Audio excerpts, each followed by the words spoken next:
आप सबका स्वागत है बैंक साथी यूट्यूब चैनल पर। आज हम जो कवर करेंगे वो नवंबर का फर्स्ट वीकली का करंट अफेयर्स कवर करेंगे और ये जो रहने वाला है वो 3 नवंबर से लेके 9 नवंबर तक जो भी करंट अफेयर्स उसका कंपाइलेशन।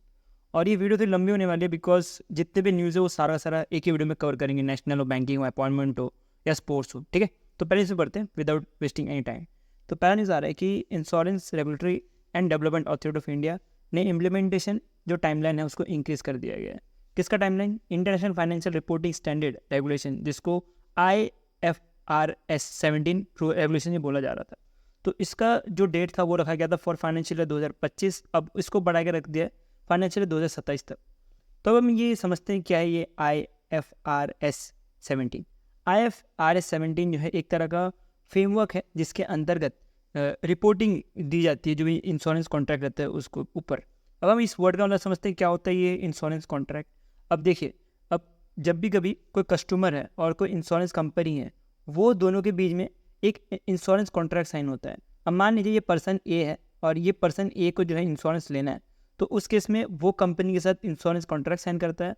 उसके अगेंस्ट में ये पर्सन जो है जो प्रीमियम है वो ईयरली बेसिस पे या मंथली बेसिस पे जो है पे कर रहा होता है जो भी कंपनी है उसको। और उस जो इंश्योरेंस कॉन्ट्रैक्ट होता है उसके ऊपर सारे जो टर्म्स एंड कंडीशन लिखे रहते हैं कि अगर कोई बंदा हेल्थ इंश्योरेंस हो तो क्या क्या जो है हेल्थ कवर रहेंगे, या एक्सीडेंट से इंश्योरेंस हो तो कौन से एक्सीडेंट जो है वो कवर रहेंगे, तो वो सब लिखा रहता है। तो ये जो स्टैंडर्ड है इसको फॉलो करने के लिए बोला गया है by insurance regulatory and development authority. और ये जो IFRS 17 है ये जो है लंदन बेस्ड स्टैंडर्ड्स हैं। ठीक है, तो लंदन बेस्ड एक इंटरनेशनल फोरम है जिसका नाम है international accounting and standard board. तो ये जो है इसी का अकाउंटिंग स्टैंडर्ड है। तो इसके बारे में पढ़े तो ये जैसे मैंने आपको बताया कि ये हेल्प करेगा जो भी इन्वेस्टर है कि वो डोमेस्टिक इंश्योरेंस को जो ग्लोबल इंश्योरेंसर है उनके साथ कंपेयर कर पाएंगे आफ्टर इम्प्लीमेंटिंग दिस रूल। ठीक है, तो इसमें जो इस रूल को जो इम्प्लीमेंट करेंगे इंश्योरेंस कंपनी वो दोनों के दोनों करेंगे, मतलब जो बैंक स्पॉन्सर्ड इंश्योरेंस कंपनी है वो भी इसको इम्प्लीमेंट करेगी, उसके साथ जो नॉन बैंक इंश्योरेंस कंपनीज है वो भी इसको इम्प्लीमेंट करेगी। अब हम ये डिफरेंस समझ लेते हैं क्या होता है ये बैंक स्पॉन्सर्ड इंश्योरेंस कंपनी और एक non bank sponsored insurance company. अब देखिए, बैंक स्पॉन्सर्ड इंश्योरेंस कंपनी मतलब ये वो कंपनीज होगी जैसे कि जिसको बैंक खुद स्पॉन्सर कर रही है, और या तो बैंक का इंश्योरेंस हो कोई कंपनी, तो उस केस में उसको रहता है बैंक स्पॉन्सर इंश्योरेंस कंपनी। इसको एक छोटा सा एग्जांपल से लेते हैं तो आपको अच्छे समझ आएगा। अब मान लीजिए कि SBI है, ठीक है, तो SBI का आपने देखा होगा कि SBI का जनरल इंश्योरेंस भी बेचता है। ठीक है, SBI का जो है लाइफ इंश्योरेंस बेची जाती है। तो वो जो केस आ गया वो आ गया है bank sponsor insurance company company जैसा। और उसका एक नेक्स्ट एग्जांपल और ले कि जैसे मान लीजिए कि मैक्स लाइफ इंश्योरेंस है, और मैक्स लाइफ इंश्योरेंस ने क्या किया कि SBI के साथ बैंक का इंश्योरेंस पार्टनर किया हुआ है, जिसके अंतर्गत जो SBI है वो जो है सेल करेगा, SBI के ब्रांच के थ्रू जो है सेल होगी जो भी मैक्स लाइफ इंश्योरेंस का जो इंश्योरेंस प्रोडक्ट है वो। तो उस केस में उसको बोला जाएगा बैंक स्पॉन्सर्ड इंश्योरेंस कंपनी। ठीक है, तो ये दो एग्जांपल जो है मैंने आपको दी हैं जिसके अंतर्गत ब्रांचेस में जो कस्टमर्स हैं, जो बैंक के कस्टमर्स है उसके द्वारा अगर वो इंश्योरेंस बेचा जा रहा हो तो उस केस में बोला जाता है उसको बैंक स्पॉन्सर इंश्योरेंस कंपनी। अब दूसरा एक और एग्जांपल लेते हैं कि मैक्स लाइफ इंश्योरेंस ले लेते हैं। ठीक है, मैक्स लाइफ इंश्योरेंस अगर वो खुद ही अपना प्रोडक्ट बेच रही हो, ब्रांच के थ्रू नहीं, वो खुद ही अपना प्रोडक्ट बेच रही हो, थर्ड पार्टी के थ्रू प्रोडक्ट बेच रही हो, ऑनलाइन प्रोडक्ट बेच रही हो, ठीक है, तो उस केस में बोला जाएगा non bank sponsored insurance company. ठीक है, तो इसका मैक्स लाइफ इंश्योरेंस का एक छोटा सा एग्जांपल लिया, इसका आप ले सकते हो मेट लाइफ का एग्जांपल ले सकते हो। मेट लाइफ जो है वो किसी बैंक के साथ पार्टनर नहीं है। ठीक है, PNB मेट लाइफ की बात नहीं कर रहा, मेट लाइफ एक अलग ही कंपनी है जो कि किसी के साथ पार्टनर नहीं है, और ये जो है अपना जो भी प्रोडक्ट है वो ऑनलाइन बेचती है, बैंक के थ्रू नहीं बेचती, और किसके साथ भी बैंक का इंश्योरेंस भी नहीं करती। ये अपना प्रोडक्ट जो है ऑनलाइन बेचती है और थर्ड पार्टी के थ्रू बेचा जाता है। ठीक है, एजेंट के थ्रू बेचा जाता है। तो उस केस में बोला जाता है उसको non bank sponsor insurance company. तो ये दोनों को इम्प्लीमेंट करने बोला है जो insurance regulatory development authority of India है। ठीक है, तो ये हो गया हमारा पहला न्यूज़। अब हम दूसरे न्यूज़ में बढ़ते हैं।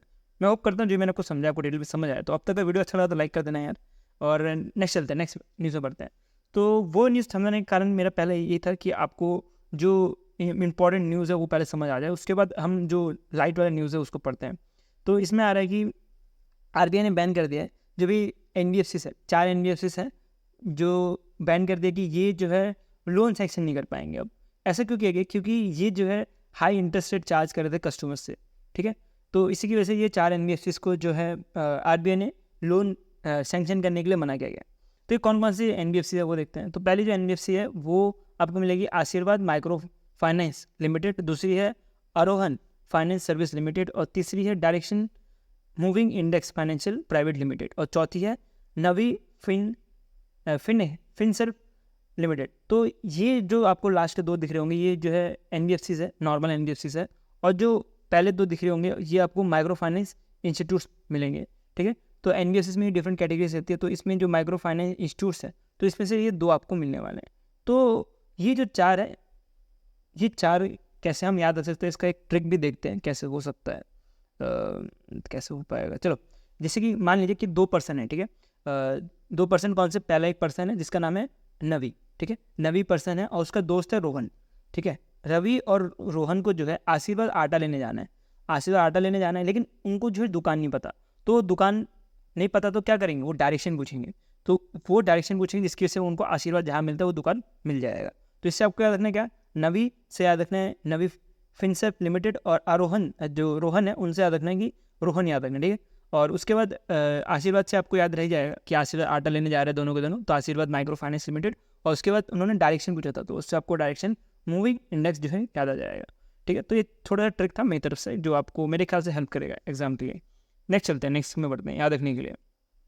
नेक्स्ट में बढ़ते हैं, तो नेक्स्ट में आया कि RBI ने मैंडेट कर दिया कि जो भी NBFCs है इनको 25% जो है इनकी बोरोइंग, कम से कम 25% जो बोरोइंग वो कैपिटल मार्केट से होना पड़ेगा, ठीक है। तो कैपिटल मार्केट में होना पड़ेगा, तो ये ऐसा क्यों किया गया वो समझते हैं। ये करने का सीधा रीज़न यही है कि NBFC जो है ना बहुत ज़्यादा लोन जो है सीधे बैंक से उठाती है, और बैंक का पूरा लोड बढ़ जाता है उसकी वजह से कि लोन जो है सही टाइम पे नहीं उठा दे पाएगी जो भी NBFCs है वो सब। तो वो सब डिफरेंट कारण है जिसकी वजह से ये स्टेप्स उठाए गए हैं। तो अगर हम RBI की डेटा की बात करें तो NBFC पहले 12% थी ईयर ऑन ईयर, और एज ऑफ अगस्त 2024, और ये बात करें तो पहले ये बहुत ज़्यादा परसेंट होता था, कुछ 21% का ग्रोथ था 2023 में। तो अभी बहुत ज़्यादा डिक्रीज़ किया गया है, और इसको और ज़्यादा डिक्रीज़ करने के लिए RBI ने ये इनिशिएटिव लिया है, ठीक है। अब लोन के ऊपर पड़ता है कि लोन क्या किस किस बैंक ने जो है किस किस को दिया है। तो पहला जो है ADB ने जो है 241.3 मिलियन का जो है लोन दिया $, और ये दिया गया कि जो भी पावर डिस्ट्रीब्यूशन है वेस्ट बंगाल का वो अच्छा हो पाए उसके लिए, ठीक है। तो वेस्ट बंगाल का एक स्कीम भी है जिसके बारे में आपको डिटेल में जाने की जरूरत नहीं, बिकॉज ये थोड़ा स्टेट के न्यूज़ के ऊपर चले जाता है, और बैंकिंग में कभी आपको स्टेट का न्यूज़ इतना ज़्यादा पूछा नहीं जाता। तो इसमें आ रहा है कि जो West Bengal revamp distribution sector scheme है इसके अंतर्गत जो है इसको इम्प्लीमेंट करने की बात कर रही है ADB, ठीक है। तो वो ज़्यादा इंपॉर्टेंट होगा तो मैं आपको डेफिनेटली इस वीडियो में आपको एक्सप्लेन कर दूंगा। नेक्स्ट चलते हैं लोन के बारे में। तो वो ADB ही वापस से लोन देने जा रही है कि जो रिन्यूएबल सेक्टर है असम का वो और ज़्यादा बूस्ट हो उसके लिए। तो उसके लिए जो पैसे दे रही है वो दे रही है कुछ 434.25 मिलियन $, जो कि अराउंड 3600 करोड़ के आसपास होता है इन इंडियन रुपीज़। तो ये जो आसाम का जो प्रोजेक्ट है जिसको बोला जा रहा है बैटरी एनर्जी स्टोरेज सिस्टम, उसको एनहेंस करने का काम करेगा ADB। उसका बेंगलुरु का जो रेलवे स्टेशन प्रोजेक्ट्स है उसको बढ़ावा देने का काम कर रहे हैं ये यूरोपियन इन्वेस्टमेंट बैंक। तो ये जो है 300 मिलियन यूरो देंगे, और जिसकी वजह से जो भी सब अर्बन है रेलवे नेटवर्क बेंगलुरु का वो और ज़्यादा हो पाए उसकी वजह से। उसका housing and urban development corporation limited कुछ 11,000 करोड़ रुपये देंगे, जो भी अमरावती का ग्रीन फील्ड कैपिटल सिटी है उसको अच्छा करने के लिए, ठीक है। तो ग्रीन फील्ड अमरावती का बारे में पता होगा, आंध्र प्रदेश का कैपिटल बनने जा रहा है, और आंध्र प्रदेश और तेलंगाना जो है पहले आंध्र प्रदेश का ही पार्ट थे, और 2014 के बाद आंध्र प्रदेश के पास चला गया अमरावती, और तेलंगाना के पास चला गया हैदराबाद। तो इसी अमरावती को जो है डेवलप करने के लिए अभी रिसेंटली वर्ल्ड बैंक ने भी कुछ 15,000 करोड़ रुपये दिए थे। वर्ल्ड बैंक अकेला नहीं, उसके साथ ADB दोनों मिलकर जो है 15 करोड़ दिए थे, और अब जो है ये housing and urban development corporation limited भी कुछ 11,000 करोड़ रुपये दे रहा है फॉर ग्रीन फील्ड कैपिटल बनाने के लिए, ठीक है। अब हम इस वर्ड का मतलब समझते हैं क्या होता है ये ग्रीन फील्ड। कभी आपने देखा होगा ग्रीन फील्ड, कभी ब्राउन फील्ड, तो हम ग्रीन फील्ड का मतलब समझते हैं क्या होता है ग्रीन फील्ड। ग्रीन फील्ड का मतलब होता है कि पूरा का पूरा स्क्रैच से जो है उसको वो कैपिटल को बनाया जाएगा। ऐसे नहीं कि पहले से कोई स्ट्रक्चर बना हुआ है उसको तोड़ के जो है वापस से बनाया जाएगा। ग्रीन फील्ड का मतलब होता है पूरा नया स्ट्रक्चर बनाया जाएगा, कुछ तोड़ा फोड़ी नहीं होगी इसमें, जो भी कैपिटल सिटी बन रही होगी वो एकदम नहीं बनेगी, ठीक है। तो इसका मतलब ये होता है। तो ये जो भी न्यूज़ था वो खत्म हो गया हमारा बैंकिंग का। अब हम बढ़ते हैं नेशनल की तरफ। तो नेशनल में कुछ अप्रूवल्स पढ़ते हैं। पहले तो कैबिनेट का अप्रूवल है कि 1,000 करोड़ का जो है वेंचर कैपिटल फंड जो है बनाने की बात की है। और ये जो है स्पेस सेक्टर के लिए बनाया जाएगा, जिसको डेडिकेटेड रहेगा स्पेस सेक्टर। और ये जो संभालने का काम होगा, जो इसरो का ही एक आर्म है जिसको बोला जाता है Indian national space promotion and authorisation centre, तो ये जो है इसको संभालेगा। अब ऐसा नहीं है कि जो ये 100 करोड़ है इसको एक बार में दे देंगे, और जो भी कैबिनेट है ये इसको जो है टाइम टू टाइम जो है थोड़ा थोड़ा करके पैसे दिए जाएंगे। एलोकेशंस की जो है धीरे धीरे होगी। पहले जो है 150 करोड़ रुपये दिए जाएंगे, फिर कुछ 150 करोड़ रुपये दिए जाएंगे, फिर कुछ 150 करोड़ रुपये दिए जाएंगे। कुछ डिफरेंट ईयर्स है, और ये कुछ 6 से 7 साल तक दिए जाएंगे। तो एग्जाम के लिए पॉइंट है नहीं, सिर्फ आपको याद रखना है कि 150 से लेके 250 करोड़ तक जो है गवर्नमेंट जो है देगी, और जिसके अंतर्गत जो भी स्पेस सेक्टर है वो ज़्यादा बूस्ट हो पाए। ठीक है, तो ये इसके लिए दिया जा रहा है। अब मैंने अमरावती के बारे में आपको बताया था, तो अमरावती अभी नया नया कैपिटल बनेगा, तो उसके लिए जो है रेलवे कनेक्टिविटी की ज़रूरत पड़ेगी। तो इसी के लिए जो है कैबिनेट ने अप्रूव किया है कुछ 2 to 5 करोड़ रुपीज़। तो अमरावती का जो रेल लाइन है उसको डेवलप करने के लिए कैबिनेट ने ये अप्रूवल दिया है। उसके बाद cabinet committee on economic affairs ने 2 रेलवे लाइन प्रोजेक्ट और बनाने की बात की गई है, जो कि ये उत्तर प्रदेश में बनेगी। ठीक है, जो कि कनेक्टिविटी करेगा नेपाल को, नॉर्थ ईस्ट इंडिया को। तो ये जो है कनेक्टिविटी करने का काम करेंगे।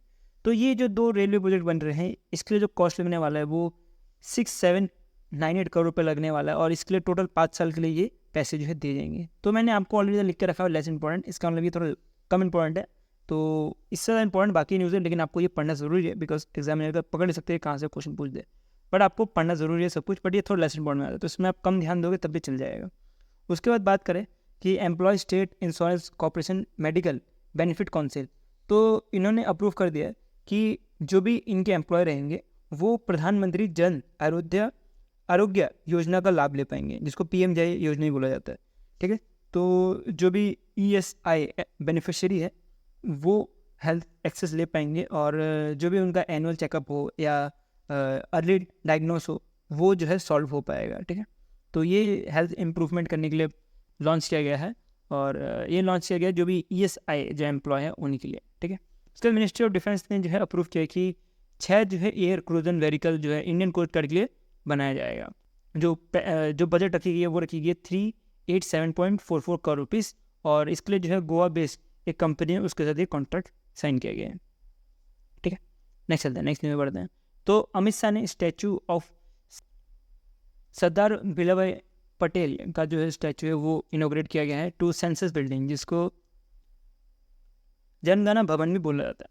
अब पटेल जी की बात करें तो पटेल जी जो हैं उनको आयरन मैन ऑफ इंडिया बोला जाता है, और इनकी जो स्टैचू ऑफ यूनिटी आपको पता होगी गुजरात में। ठीक है, नेक्स्ट न्यूज़ बढ़ते हैं। तो नेक्स्ट न्यूज़ आ रहा है कि नेशनल का ही है, तो ये आ रहा है कि प्राइम मिनिस्टर नरेंद्र मोदी ने इनोग्रेट किया है Tata aircraft complex for manufacturing C295 aircraft, और ये किया गया है गुजरात में भी कहाँ, ये जो टाटा एडवांस सिस्टम लिमिटेड का एक कैंपस है वडोदरा में, वहाँ पे। तो प्राइम मिनिस्टर नरेंद्र मोदी ने अकेले मिलकर इनोग्रेट नहीं किया है, यहाँ पे हमारे इधर अभी जो स्पेन के जो PM हैं वो विराजमान हुए थे, तो उनके साथ मिलके ये जो है मैन्युफैक्चरिंग सेंटर बनाया है। तो इसमें जो है C295 जो है एयरक्राफ्ट बनाया जाएगा, वो आप इमेज यहाँ से देख सकते हो। और ये पहला ऐसा प्राइवेट सेक्टर एयरक्राफ्ट है जिसको फाइनल असेंबली लाइन का लाइसेंस मिला है। ठीक है, और ये जो है मिलिट्री एयरक्राफ्ट बनाने के लिए ही बना है। ठीक है, तो ये इंपॉर्टेंट है। तो इस जो ये मैन्युफैक्चरिंग कॉम्प्लेक्स है इसके अंदर के टोटल 56 जो है एयरक्राफ्ट बनाए जाएंगे, जिसमें से 16 जो है एयरक्राफ्ट जो है एयरबस बनाएगा, और ये स्पेन में बनाकर इंडिया को डिलीवर की जाएगी। उसके बाद रिमेनिंग जो है 40 जो है टाटा एयरक्राफ्ट कॉम्प्लेक्स जो है बनाने वाला है। तो ये चीज़ आपको ध्यान देनी है।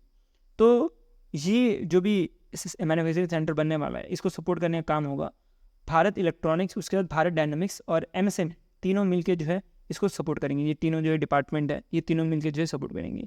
अब ऐसा नहीं है कि ये एक दिन में ही खड़ा हो गया। ये जो मैन्युफैक्चरिंग कॉम्प्लेक्स है इसके बारे में जो है already prime minister Narendra Modi ji ने 2022 में अक्टूबर के महीने में इसका फाउंडेशन स्टोन जो है लेआउट किया था, और अब जो है फाइनली अब इसकी जो है इम्प्लीमेंटेशन या तो मैं बोलूँ इनोग्रेशन जो है हो चुकी है, और कुछ सालों में आपको यहाँ से C295 भी देखना चालू हो जाएगा। नेक्स्ट में बढ़ते हैं। तो नेक्स्ट न्यूज़ आ रहा है कि central drugs standard control organisation, एक मिनट रुकिए ज़रा, central drugs standard control organisation जो कि अंडर आता है ministry of health and family welfare के, तो ये जो है होस्ट करने जा रहे हैं 19 international conference of drugs regulatory authority conference को, और ये टोटल 5 दिन का कॉन्फ्रेंस होने वाला है। अगर इसकी थीम की बात करें तो ये बहुत इंपॉर्टेंट है, क्योंकि एग्जाम में जो है कभी कभी आपको डायरेक्टली जो है थीम पूछ लिया जाता है। तो थीम जो है इसका मिलेगा आपको smart regulation delivering quality assured medical product for all, मतलब मेडिकल सर्विस देने के लिए इसको जो है लॉन्च किया गया, होस्ट किया गया है। तो ये जो 5 दिन का कॉन्फ्रेंस होगा, इसमें 2 दिन में एक प्री जो है, पहले तो इसका जो गवर्नमेंट का ऑर्गेनाइजेशन है, इंटरनेशनल ऑर्गेनाइजेशन है, इंडस्ट्री है, वो डेलीगेट्स मिलेंगे 2 दिन पहले, जो 2 दिन रहेंगे उसमें, और उसका जो नेक्स्ट के जो 3 दिन रहेंगे उसमें जो WHO के मेंबर्स हैं वो मिलेंगे, ठीक है। तो ये कुछ प्लान है पूरा का पूरा जो ये इवेंट है इसका। तो इंडिया जो है इसको पहली बार होस्ट करने जा रही है सिंस इस इंसेप्शन, जब ये पहली बार बना था वो 1980 में बना था, उसके बाद इंडिया जो है पहली बार होस्ट करने जा रही है, जिसके से एग्जाम के लिए बहुत ज़्यादा इंपॉर्टेंट बन जाता है, ठीक है। तो नेक्स्ट न्यूज़ में बढ़ते हैं। तो नेक्स्ट न्यूज़ भी बहुत इंपॉर्टेंट है, इसमें आ रहा है कि department of pension and pensional welfare जो कि अंडर आता है ministry of pensional and grievances के, तो इन्होंने जो भी सेंट्रल गवर्नमेंट पेंशनर होते हैं जो 80 साल हो जाता है, इसको सुपर सीनियर सिटीजन भी बोला जाता है, तो उनके लिए कुछ एलिजिबिलिटी क्राइटेरिया रखी गई है कि उनको बोला गया है कि उनको अगर एडिशनल पेंशन या तो कंपेंसेशन पेंशन जब चाहिए होगा, तो उस केस में उनको ये जो टेबल्स लिखा हुआ आपको इस बेसिस पे मिलने वाला है, ठीक है। तो अगर मान लीजिए कि 80 से 85 ईयर हो, तो उस केस में जो कंपेंसेशन या एडिशनल पेंशन जो मिलने वाला है वो 20% मिलेगा। पेंशन को एक तो नॉर्मल पेंशन तो मिलता ही है, उसके ऊपर और एडिशनल पेंशन, ठीक है, तो उसके ऊपर और एडिशनल पेंशन जो है 20% मिलेगा। और 85 से 90 की एज में हो तो उसके इसमें 30% मिलेगा, और 90 से 95 की एज में तो उसके इसमें 40% मिलेगा, और 95 से 100 की एज को तो उसके इसमें 50% मिलेगा, और मोर देन 100 हो तो उसके इसमें 100% जो है कंपेंसेशन पेंशन मिलने वाला है। तो अब अभी इसका मतलब समझते हैं किस चीज़ को बोला जाता है एडिशनल पेंशन या कंपेंसेशन पेंशन अलाउंसेस, किस किस में बोला जाता है। अगर कोई भी रिटायर्ड गवर्नमेंट एम्प्लॉय है जिसकी एज जो है 80 हो जाए या उससे ज़्यादा हो जाए, तो वो एलिजिबल होता है इस एडिशनल पेंशन के लिए। और इसके लिए एलिजिबिलिटी होने के लिए ऐसा नहीं कि सब जो है 80 के जो हो गए गवर्नमेंट एम्प्लॉय वो सबको मिलेगा। जो एम्प्लॉय डाई इन सर्विस, जो कि डाई कर गए हैं, मर गए हैं, मतलब डाई हो गया है इन सर्विस, तो उनको दिया जाएगा। उसके बाद जो भी रिटायरी है जो मेडिकली जिसके से मेडिकल की वजह से उनका जो है देहांत हो गया हो बिफोर द एज ऑफ 55, तो उस केस में जो है ये एडिशनल पेंशन दिया जाएगा। और अगर वो जो है सर्विस रिलेटेड डेथ हो तो उस केस में भी ये जो है एडिशनल पेंशन दिया जाएगा by the government. Next news बढ़ते हैं। तो नेक्स्ट न्यूज़ आ रहा है कि एक मिनट, आई थिंक ये हैंग ही हो गया। नेक्स्ट न्यूज़ आ रहा है कि डिपार्टमेंट ऑफ फाइनेंशियल सर्विस जो कि अंडर आता है मिनिस्ट्री ऑफ फाइनेंस के, तो इन्होंने जो मुद्रा लोन की लिमिट है वो बढ़ा दी गई है, जो प्रधानमंत्री मुद्रा योजना है उसके अंतर्गत। तो इसके अंतर्गत आपको पता होगा शिशु, किशोर और तरुण जो है अब तक दी जाती थी, और अब जो है इसमें तरुण प्लस भी दी जाएगी। तो तरुण की बात करें तो तरुण जो है पहले होता था कि 10 लाख तक की दी जाती थी, ठीक है, 5 लाख से 10 लाख तक दी जाती थी तरुण, और अब जो है लिमिट बढ़ा के अब इसमें एक नया सा ऐड कर दिया गया जिसको तरुण प्लस भी बोला जा रहा है, जिसके अंतर्गत 10 लाख से जो है 20 लाख तक दिया जाएगा, ठीक है। और अब तरुण प्लस ऐसा नहीं है कि हर कोई जो है ये लोन अवेल कर पाएगा। तरुण प्लस जो भी बोरोवर जो तरुण कैटेगरी के अंदर आते हैं और उन्होंने जो है अपना लोन लेने के बाद उसको सही टाइम में रीपेमेंट कर दिया हो, तो उसी केस में जो है वो एक्सेस कर सकते हैं 10 लाख से लेकर 20 लाख तक under the Tarun plus category, ठीक है। तो ये चीज़ आपको ध्यान देनी है, बहुत ज़्यादा इंपॉर्टेंट है। सब बोरोवर के लिए एलिजिबल नहीं है, ये सिर्फ जो है तरुण कैटेगरी के जो बोरोवर्स रहेंगे वही एलिजिबल है, और उन्होंने भी जब अगर सही टाइम पे जो है लोन रिपेमेंट किया होगा तो उस केस में जो है ये एलिजिबल है। नेक्स्ट मीटिंग की बात करें तो अभी 16 ब्रिक्स मीटिंग हो रही थी रशिया में, जिसमें चेयर कर रहे थे। अब देखो रशिया में हो रहा है तो इसका मतलब जो रशिया का प्रेसिडेंट है वही चेयर करेगा, तो पुतिन जी जो है इसको चेयर कर रहे थे, जिसमें हमारे प्राइम मिनिस्टर नरेंद्र मोदी जी भी गए हुए थे। तो इसकी जो थीम है ब्रिक्स की थीम वो इंपॉर्टेंट याद रखनी है आपको। तो 16 जो है ब्रिक्स समिट हुआ था, इसकी थीम है standing multi national for just global development and security, ठीक है। तो ये आपको थीम याद रखनी है। अब मुझे पता है थोड़ा डिफिकल्ट है याद रखना, बट कुछ कर नहीं सकते, इसको याद करना ही पड़ेगा ऐसे ही। तो इसके अंतर्गत एक जो है बैंक नोट भी रिलीज़ किया गया है जिसमें ब्रिक्स की जो कंट्रीज़ है उनका फ्लैग रखा हुआ है, ठीक है। तो ये इंपॉर्टेंट है कि ब्रिक्स का जो कंट्री है उसका उनका जो है फ्लैग है, ये जो ब्रिक्स का जो बैंक नोट है इसमें, ठीक है। तो ये चीज़ जो है इंपॉर्टेंट है, ये 2 पॉइंट एग्जाम के लिए इंपॉर्टेंट है। बाकी तो आपको मैंने बताई देखिए प्राइम मिनिस्टर नरेंद्र जी अभी